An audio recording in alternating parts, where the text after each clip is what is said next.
Hi അസ്സലാമു അലൈക്കും. ഇന്ന് ഞാൻ വന്നിട്ടുള്ളത് ടർക്കിഷ് കേക്കിൻ്റെ റെസിപ്പി ആയിട്ടാണ്.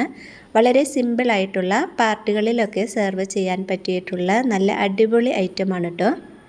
വീഡിയോ എല്ലാവരും മുഴുവനായിട്ട് തന്നെ കാണാൻ ശ്രമിക്കണം കേട്ടോ. ആദ്യം തന്നെ നമുക്ക് കേക്ക് റെഡിയാക്കി എടുക്കാം. ഇതിനായിട്ട് ഞാൻ 3 മുട്ട പൊട്ടിച്ചൊഴിക്കുന്നുണ്ട് കേട്ടോ. ഇതിലേക്ക് 1 ടീസ്പൂൺ വാനില എസൻസ് കൂടി ഒഴിച്ചു കൊടുത്തിട്ട് നന്നായിട്ടൊന്ന് ബീറ്റ് ചെയ്തെടുക്കാം. ഒന്ന് പതഞ്ഞ് വരുമ്പോൾ ഇതിലേക്ക് 1/2 കപ്പ് പഞ്ചസാര ഇട്ട് കൊടുത്തിട്ട് നല്ലതുപോലെ ഒന്ന് ബീറ്റ് ചെയ്തെടുക്കാം. പൊടിക്കാത്ത പഞ്ചസാരയാണ് കേട്ടോ ഞാൻ എടുത്തിരിക്കുന്നത്.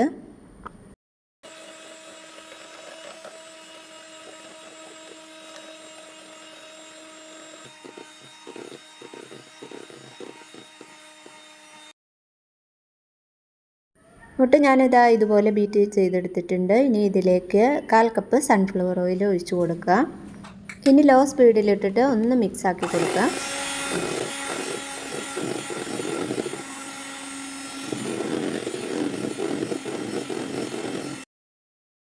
ഇനി ഇതിലേക്ക് ആവശ്യമായിട്ടുള്ള ഫ്ലോർ അരിച്ചിട്ട് കൊടുക്കുക കേട്ടോ. 1 കപ്പ് മൈദയാണ് ഞാൻ എടുത്തിരിക്കുന്നത്. 1 നുള്ളു ഉപ്പ് കൂടി ഇട്ടിട്ട് നന്നായിട്ടൊന്ന് അരിച്ചിട്ടെടുക്കുക കേട്ടോ. ഇതിലേക്ക് ബേക്കിംഗ് പൗഡർ, ബേക്കിംഗ് സോഡ ഒന്നും ചേർക്കുന്നില്ല കേട്ടോ.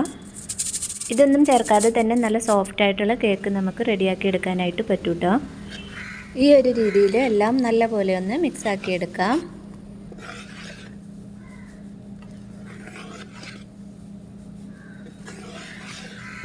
കേക്ക് ബാറ്റർ ഇവിടെ റെഡി ആയിട്ടുണ്ട് കേട്ടോ. ഈ ഒരു ഗ്ലാസ് ട്രേയിലാണ് കേട്ടോ ബാറ്റർ ഒഴിച്ചു കൊടുക്കുന്നത്. ഇനി നമുക്ക് കേക്ക് റെഡിയാക്കി വെച്ചത് ഇതിലേക്ക് ഇട്ട് കൊടുക്കാം.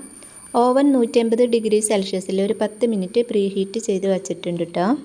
160 ഡിഗ്രിയിൽ ഒരു 25 മിനിറ്റ് നമുക്കിത് ബേക്കാക്കി എടുക്കാം. ഇതുപോലെ ഒരു പുഡിംഗ് ബൗളിൽ തന്നെ കേക്ക് ബേക്കാക്കി എടുക്കാം കേട്ടോ. അല്ലെങ്കിൽ ഇതുപോലെ പരന്ന ഒരു കേക്ക് ടിന്നായാലും കുഴപ്പമില്ല. അല്ലെങ്കിൽ ചെറിയ ടിന്നിലൊക്കെ ആകുമ്പോൾ കേക്ക് പൊങ്ങി പോകും കേട്ടോ. പിന്നെ അത് കട്ട് ചെയ്തെടുക്കേണ്ടിയൊക്കെ വരും. കറക്റ്റ് ഈ ഒരു ഷേപ്പിൽ വേണം കേട്ടോ കേക്ക് റെഡിയാക്കി എടുക്കാനായിട്ട്. മിൽക്ക് കേക്ക് റെഡിയാക്കുമ്പോൾ ഇതുപോലുള്ള കേക്ക് വേണം കേട്ടോ എടുക്കാനായിട്ട്. നല്ല രീതിയിൽ തന്നെ കിട്ടിയിട്ടുണ്ട്. നല്ല സോഫ്റ്റ് ആയിട്ടുള്ള കേക്കാണ്. ഇനി നമുക്ക് ഇതിലൊഴിക്കാനുള്ള മിൽക്ക് മിക്സ് റെഡിയാക്കി എടുക്കാം. ഇതിനായിട്ട് ഞാൻ പാലെടുത്ത് വെച്ചിട്ടുണ്ട്. അപ്പോൾ നമുക്ക് ഇതിലേക്ക് ആവശ്യമായിട്ടുള്ളത് 1 കപ്പ് പാലാണ് കേട്ടോ. കണ്ടൻസ്ഡ് മിൽക്ക് ചേർത്തിട്ട് നന്നായിട്ട് ഇതൊന്ന് മിക്സാക്കി എടുക്കാം. ഈ ഒരു മിൽക്ക് മിക്സ് ഞാൻ 2 പ്രാവശ്യമായിട്ടാണ് കേട്ടോ മിക്സാക്കി എടുക്കുന്നത്. 1 കപ്പ് പാലിൽ 1/2 കപ്പ് കണ്ടൻസ്ഡ് മിൽക്ക് ചേർക്കണം. അല്ലെങ്കിൽ 1/4 കപ്പ് കണ്ടൻസ്ഡ് മിൽക്കും 1/4 കപ്പ് വിപ്പിംഗ് ക്രീമും ചേർത്തിട്ട് മിക്സാക്കി കൊടുക്കാം. ഈ മിൽക്ക് മിക്സ് കേക്കിൻ്റെ എല്ലാ വശത്തേക്കും നല്ല രീതിയിൽ തന്നെ ഒഴിച്ചു കൊടുക്കാം. ഈ കേക്ക് മിൽക്ക് മിക്സിൽ നല്ലതുപോലെ കുതിർന്ന് കിട്ടണം.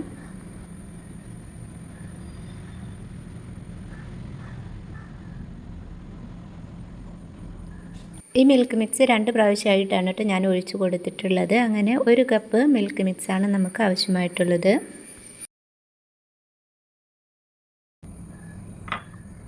ഇത് ഫുള്ളായിട്ട് സോക്കായിട്ടുണ്ട് കേട്ടോ. ഇനി ഇതിന് മുകളിൽ ക്രീം ഇട്ട് കൊടുക്കാം. വിപ്പിംഗ് ക്രീം ഞാൻ നേരത്തെ ബീറ്റ് ചെയ്ത് വെച്ചിട്ടുണ്ടായിരുന്നു. മാക്സിമം എല്ലാ ഭാഗത്തേക്കും എത്തുന്ന രീതിയിൽ ഇട്ട് കൊടുക്കുക. അതുപോലെ ഒരേ ലെവലിൽ ഇട്ട് കൊടുക്കാനായിട്ട് ശ്രദ്ധിക്കണം കേട്ടോ.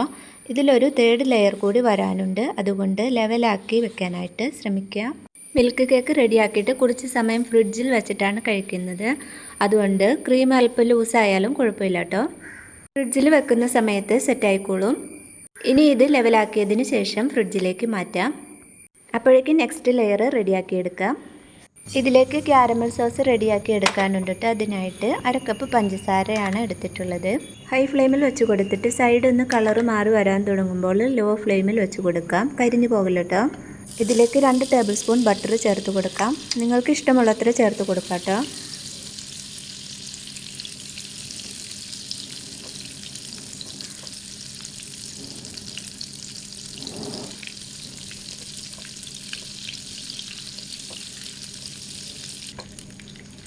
ഇനി നമുക്കിതിലേക്ക് വേണ്ടത് ഫ്രഷ് ക്രീമാണ്. 1/4 കപ്പ് ചേർത്ത് കൊടുക്കുക.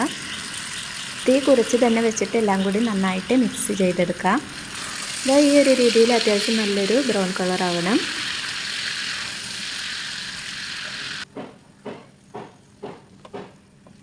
ഈ ഒരു തിക്നെസ്സിലായാൽ തീയെല്ലാം ഓഫ് ചെയ്യാം. ഇത് ചൂടോടെ ഒരിക്കലും കേക്കിൽ ഒഴിക്കില്ല കേട്ടോ. ചൂടാറാനായിട്ട് വെയിറ്റ് ചെയ്യാം. ഇനി ചൂടാറിക്കഴിഞ്ഞാൽ റെഡിയാക്കിയിട്ടുള്ള കേക്കിന് മുകളിലേക്ക് ഇത് ഒഴിച്ചു കൊടുക്കാം. ഇത്രത്തോളം വേണ്ടാന്നുണ്ടെങ്കിൽ പകുതി ഒഴിച്ചു കൊടുത്താൽ മതി കേട്ടോ. ഇതിപ്പോൾ അത്യാവശ്യം നല്ല മധുരമുണ്ടാകും. മാക്സിമം നല്ല പോലെ ഒന്ന് ലെവലാക്കി കൊടുക്കുക കേട്ടോ.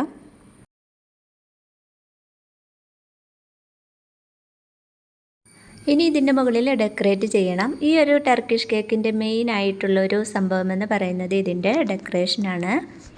കാണാനുള്ള ഒരു ഭംഗി കൂടിയാണ്. നേരത്തെ ബീറ്റ് ചെയ്ത് വെച്ചിട്ടുള്ള വിപ്പിംഗ് ക്രീം ഞാനൊരു പൈപ്പിംഗ് ബാഗിലാക്കിയിട്ട് വെച്ചിട്ടുണ്ടായിരുന്നു. ഇതുപോലെ ഒന്ന് വരഞ്ഞു കൊടുക്കാം.